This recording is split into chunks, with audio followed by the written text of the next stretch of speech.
arrest warrants were served on 2 individuals involved in the death of 22-year-old Nita Michelle Claiborne. Sean Farr, 37, was arrested and charged with felony murder, rape, and abuse of a corpse.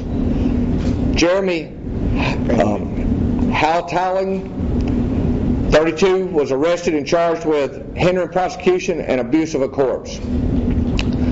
Preliminary investigation shows that Ms. Claiborne was lured to 39 Pine Street, where the 2 individuals, the defendants, lived.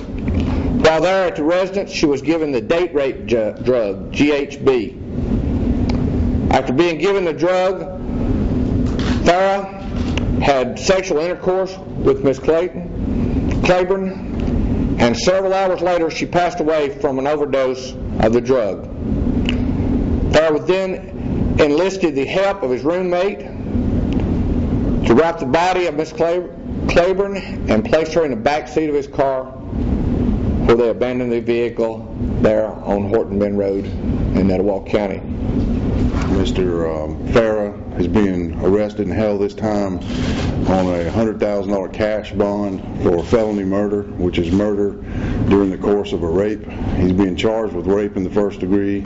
He's also being charged with abuse of a corpse. Mr. Howtalling is being charged with hindering prosecution. He's being held on a $25,000 cash bond on that count. He's also being charged with abuse of a corpse as well.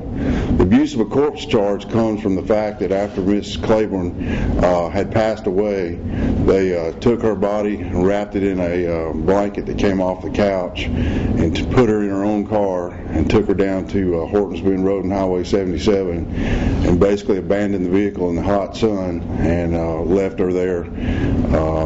And she was later found by law enforcement. This is the first GHB date rape death case that I think we've had here in Etowah County. But GHB is a substance that is very prevalent. Young girls are going into the nightclubs here in this area and around the state of Alabama.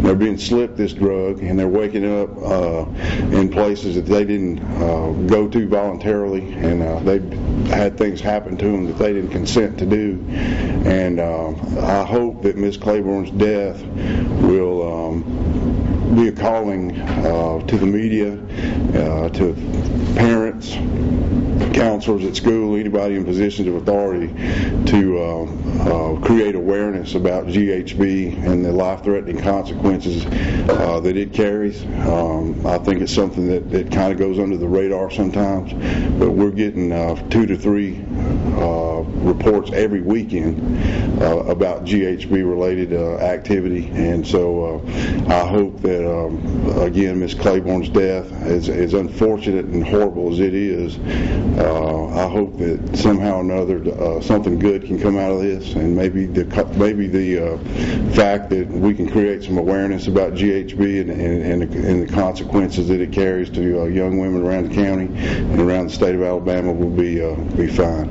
The GHB that is found here locally and throughout the state of Alabama is particularly unpredictable. It's produced much like methamphetamine. It's made out of solvents.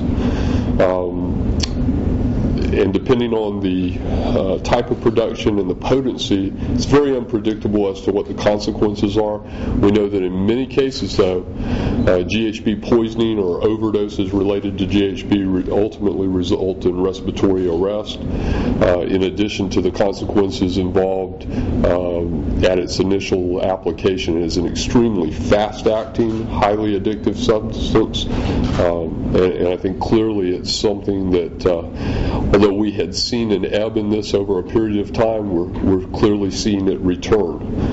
It is not an alternative in any means, a safe alternative to methamphetamine use. In many cases, GHB on the street, which is commonly referred to as G, is perhaps something that